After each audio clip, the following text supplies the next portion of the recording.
Salahuddin Al-Ayyubi, dikenal sebagai Saladin. Terdengar suara seorang pemuda yang gagah berani. Bagaimana mungkin aku bisa bahagia sementara Yerusalem dan Masjid Al-Aqsa masih di bawah kekuasaan tentara salib? Bagaimana mungkin aku bisa makan dengan lahap sementara semua ini terjadi? Bagaimana mungkin aku bisa tidur nyenyak pada malam hari? Bersiaplah. Kami hendak menceritakan kisah yang akan menggetarkan hati kita. Kisah seorang pahlawan Islam sejati, penjaga Masjid Al-Aqsa, Khadim Al-Haramain, penakluk Yerusalem, Al-Malik Abu Al-Muzaffar Salahuddin Al-Ayyubi. Kami telah melakukan penelitian mendalam untuk video ini, termasuk penulisan naskah, pengisi suara, dan penyuntingan video. Kami channel non-profit bebas dari iklan, sebuah tim sukarelawan yang bekerja keras untuk menyebarkan kebenaran. Jika kamu ingin mendukung usaha kami menyebarkan kebenaran, kamu bisa subscribe channel kami, dan menjadi bagian dari misi kami. Dahulu di Baghdad, ada seorang tukang kayu terkenal. Di usianya yang senja, dia curahkan waktunya untuk membuat mimbar megah dari kayu kenari. Dia mengerahkan seluruh keahliannya untuk membuat mimbar itu, membuat takjub semua orang yang melihatnya. Mimbar itu yang dibuat dari hasil jerih payahnya dengan cepat terkenal kemana-mana. Setiap orang yang berkunjung ke Baghdad mencari tukang kayu itu. Mereka menemuinya dan berkata, "Jual mimbar ini padaku untuk aku letakkan di masjid kami." Namun jawabannya selalu sama, mimbar ini dibuat hanya untuk Masjid Al-Aqsa. Pada masa itu, Yerusalem berada di bawah kekuasaan tentara salib. Tentara salib mendapatkan dukungan dari Paus dan Eropa. Kerajaan Seljuk telah runtuh. Banyak bermunculan negara-negara Islam kecil di Anatolia dan Mesopotamia. Namun selalu terjadi konflik di antara mereka sendiri. Di Mesir, muncul Batiniyah Fatimiyah yang melemahkan Muslim dari dalam.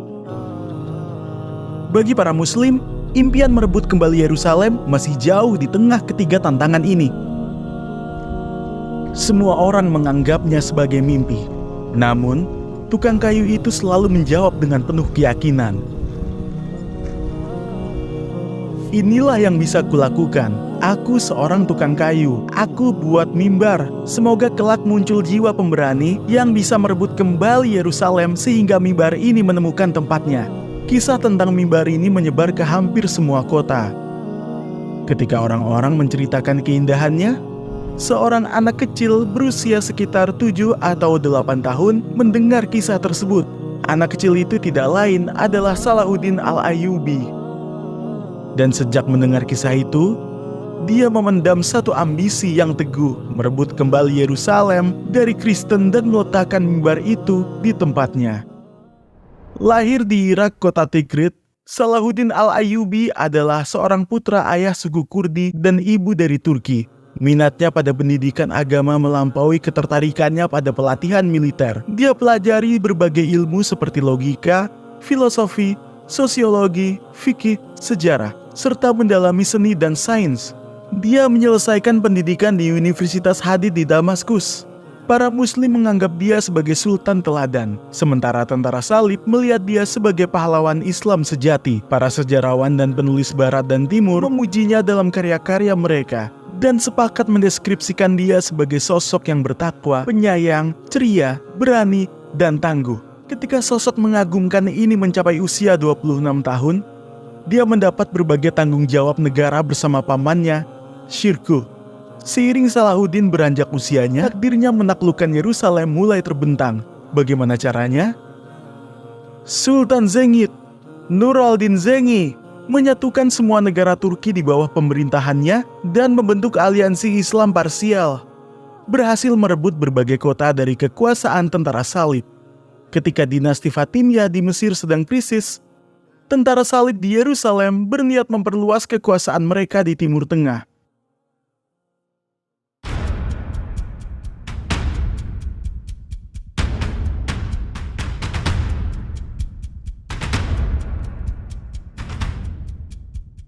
Tentara salib mengepung Kairo tahun 1168. Sultan Nur al-Din Fatin Zengi juga tertarik pada Mesir. Karena siapapun yang menguasai Mesir akan punya keuntungan strategis terhadap lawan. Raja dinasti Fatimiyah meminta bantuan Nur al-Din Zengi. Sultan mengirimkan panglimanya, Shirkuh dan Salahuddin.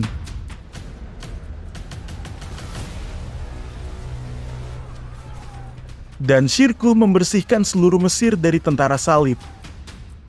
Karena keberhasilannya, Shirkuh dinobatkan sebagai Perdana Menteri Mesir. Namun dia meninggal tak lama setelah menjabat. Salahuddin meneruskan pamannya sebagai Perdana Menteri Mesir dan menjadi panglima tentara Sultan Nur al-Din Zengi di Mesir. Pada usia 31 tahun, dia mengemban dua peran penting ini, memegang gelar Malik dan menjabat sebagai Perdana Menteri Mesir. Setelah Salahuddin mengendalikan Mesir, dia mulai menghadapi mereka yang melawan. Dia dan bangsa Turki, Fatimiyah, dan tentara salib, dan Bizantium yang mendukung mereka. Dengan kekuasaan absolutnya atas Mesir, Salahuddin menata ulang tentaranya. Dia bekerja mendukung Ahlus Sunnah dan mendirikan madrasah Sunni dan institusi baru. Perlahan, dia mulai membersihkan Batiniyah Fatimiyah dari birokrasi. Hingga akhirnya atas perintah Nur al-Din Zengi tahun 1171, dia mengakhiri kekuasaan Batiniyah Fatimiyah.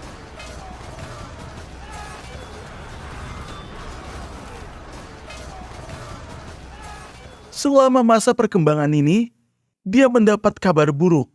Sultan Nur al-Din Zengi meninggal dunia. Di satu sisi, dia berusaha menjaga kesatuan negara dan melindungi keutuhan negara-negara Islam yang didirikan oleh Sultan. Namun di sisi lain, dia harus menghadapi tentara salib. Sama seperti panglima Islam pada masa itu, Salahuddin punya 3 cita-cita: menjamin kesatuan para muslim, membebaskan Yerusalem dari kekuasaan, dan menaklukkan Konstantinopel atau Istanbul. Persatuan negara-negara Islam diperkuat melalui perlawanan dan kemenangan terhadap tentara salib. Misi selanjutnya adalah merebut kembali Yerusalem. Qodibah ad-Din Ibn Shaddad menjelaskan kecintaan dan kerinduan Salahuddin terhadap Yerusalem sebagai berikut. Beban dan kesedihannya terhadap Yerusalem begitu berat sehingga gunung pun tidak mampu menanggungnya. Dia seperti seorang ibu yang bersedih kehilangan anaknya.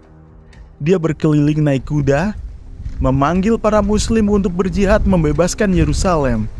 Dia berteriak dan berseru pada orang-orang, "Wahai para muslim, demi Islam, untuk Islam!" Air mata kesedihan selalu di kelopak matanya. Ini karena Yerusalem berada di bawah kekuasaan. Dia berseru, "Bagaimana mungkin aku bisa tersenyum selama tentara salib menguasai kota Yerusalem dan Masjid Al-Aqsa? Bagaimana mungkin aku bisa makan dengan lahap? Bagaimana mungkin aku bisa tidur nyenyak pada malam hari?" Salahuddin Al-Ayyubi teguh dalam perjuangannya merebut kembali Yerusalem. Namun sebelum memulai perebutan Yerusalem, diperlukan koordinasi yang tepat. Dia dengan tangkas menata dan mendidik beragam pasukan. Memperkuat daya tempur baginya, fokus utamanya ditujukan pada tentara salib negara Latin. Selama masa ini, Raja Yerusalem meninggal dan Guy dari Lusignan naik tahta. Salahuddin menjalankan misinya selangkah demi selangkah. Dia menguasai kota-kota seperti Diyarbakir, Urfa, Harran, Raqqah, Habur, Nusaybin, dan banyak kota lainnya sebelum merebut Aleppo yang memiliki keutamaan strategis dalam jalanan menuju Yerusalem. Sultan Salahuddin pertama menguasai kota Tiberias.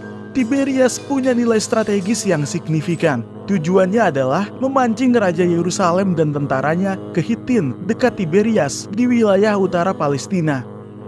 Ini karena dia punya rencana yang bisa mengubah jalannya perang di sana. Hittin terkenal dengan sumur airnya. Sultan Salahuddin terlebih dahulu mengendalikan sumur air yang mengarah ke Hittin dan mengisinya dengan pasir dan batu, sehingga air sumur tidak bisa dipakai. Saat raja dan tentaranya tiba di Hittin, mereka terkejut melihat sumur-sumur kosong tidak ada air. Seluruh pasukan tentara terpaksa berperang dalam keadaan dehidrasi dan letih di bawah terik matahari padang pasir. Perang Hittin terjadi pada 4 Juli 1187. Pada peperangan ini, Salahuddin menang melawan pasukan tentara salib yang dipimpin oleh Raja Yerusalem, Guy dari Lusignan. Setelah kemenangan ini, Salahuddin dengan cepat memulai operasi penaklukan. Kekalahan besar yang diderita tentara salib membuat para Muslim menguasai hampir seluruh kerajaan Yerusalem. Mereka menguasai berbagai benteng, termasuk Akka, Tiberias, Askelon, Nablus, Ramla, dan Gaza.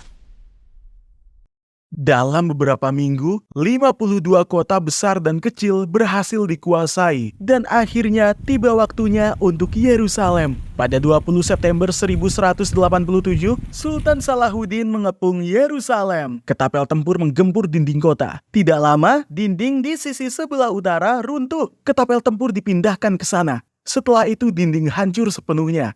Meskipun tentara salib berusaha melancarkan serangan balasan, namun mereka gagal. Semakin jelas, mereka sudah tidak mampu menguasai kota. Mereka minta diberikan jalur aman dengan menawarkan tebusan untuk nyawa mereka, pelestarian pangan, rumah-rumah tidak dirusak, dan dibebaskannya tawanan Muslim. Sultan Salahuddin menerima syarat tersebut karena beliau ingin keamanan para tawanan Muslim dan menghindari korban semakin bertambah karena peperangan.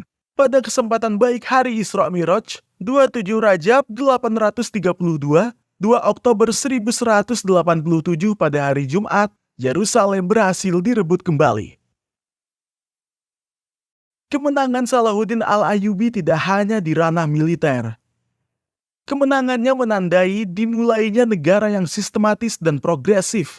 Di bawah kepemimpinannya, banyak dibangun madrasah, rumah sakit, dan masjid. Pada masa inilah puncak ilmu pengetahuan di dunia Islam. Banyak cendekiawan di masa itu yang datang ke wilayah-wilayah yang dipimpin oleh Salahuddin. Melalui dukungannya kepada para cendekiawan, dia mendorong peningkatan dan kemajuan pengetahuan yang signifikan. Banyak cendekiawan dan pelajar yang menghasilkan karya selama masa ini. Pemerintahannya berfungsi sebagai cahaya penuntun bagi banyak negarawan yang muncul setelahnya. Pada 4 Maret 1193, hidupnya yang mengagumkan berakhir. Hamba Islam yang setia ini menghembuskan napas terakhirnya di Damaskus. Berdasarkan surat wasiatnya, setelah dia meninggal, kain kafannya diikatkan ke tombak dan dibawa ke hadapan masyarakat, beserta kata-kata ini yang menggema di seluruh jalanan Damaskus. Wahai para Muslim, wahai masyarakat, penakluk Mesir, Yaman, Suriah, Palestina, Yerusalem, Sultan Salahuddin tidak mengambil apapun dari dunia ini kecuali kain kafan ini. Jadikan ini sebagai pelajaran dan jangan terperdaya oleh dunia. Dia punya tujuan hidup yang menjaganya sepanjang hidupnya. Dia tunjukkan pada kita bagaimana Muslim seharusnya menentukan tujuan hidup. Jantung yang berdetak untuk Allah, jantung yang berdetak untuk menegakkan keadilan di dunia, dan menghadirkan keindahan Islam bagi mereka yang tidak sadar. Yerusalem berhasil direbut kembali oleh dia yang teguh. Lalu mengapa tidak untuk kita? Karena kita perlu memperbaiki diri terlebih dahulu. Hidup kita hanya fokus pada dunia ini. Impian kita hanya impian duniawi. Dan tujuan kita hanya tujuan dunia. Kita jujur saja, banyak dari kita yang hanya memikirkan kenyamanan diri sendiri. Kita perlu memeriksa diri kita sendiri dan miliki hati hanya untuk Allah. Kita perlu punya tujuan yang tinggi untuk Islam. Ingatlah, sama seperti Sultan Salahuddin yang agung, suatu hari, tubuh kita akan dibungkus kain kafan. Dan dengan kain kafan itu, kita tidak akan membawa apapun.